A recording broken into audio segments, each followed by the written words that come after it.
Camarade président Vladimir Poutine, camarade président chef d'État africain, camarade chef de délégation, bonjour.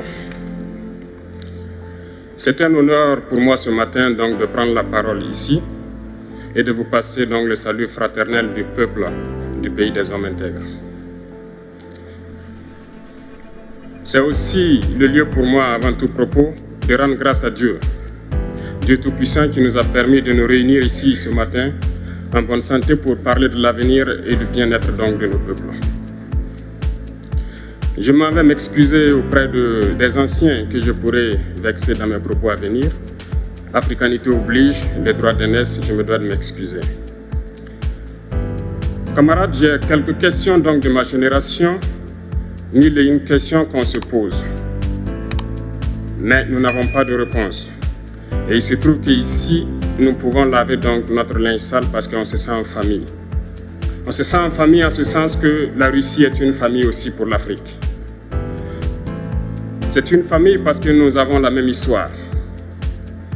La Russie a consenti d'énormes sacrifices pour libérer le monde du nazisme pendant la Seconde Guerre mondiale.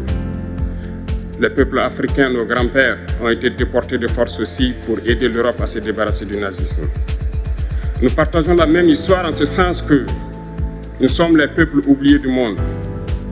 Qu'ils soient dans les livres d'histoire, dans les documentaires ou films, on tend donc à balayer le rôle prépondérant qu'a joué la Russie et de l'Afrique dans cette lutte contre le nazisme.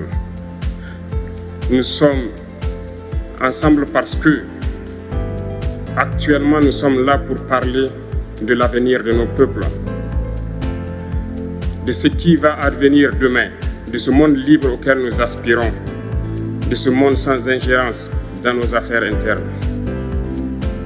Nous avons les mêmes perspectives et je souhaite que ce sommet soit l'occasion donc de pouvoir tisser de très bonnes relations en vue d'un meilleur avenir de nos peuples.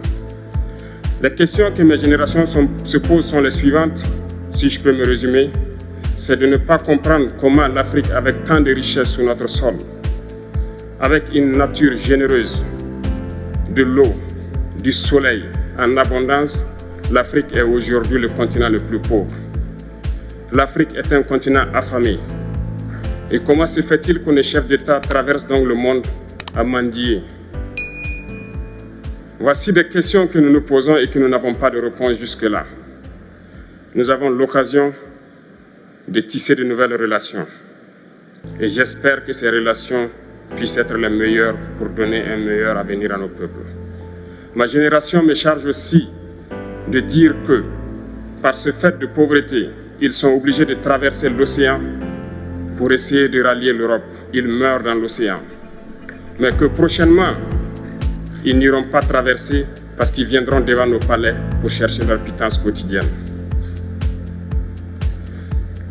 Pour ce qui concerne le Burkina Faso, aujourd'hui nous sommes confrontés depuis plus de 8 ans à la forme de manifestation la plus barbare, la plus violente du néocolonialisme, de l'impérialisme.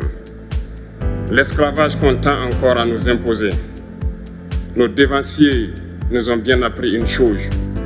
L'esclave qui n'est pas capable d'assumer sa révolte ne mérite pas que l'on s'apitoie sur son sort.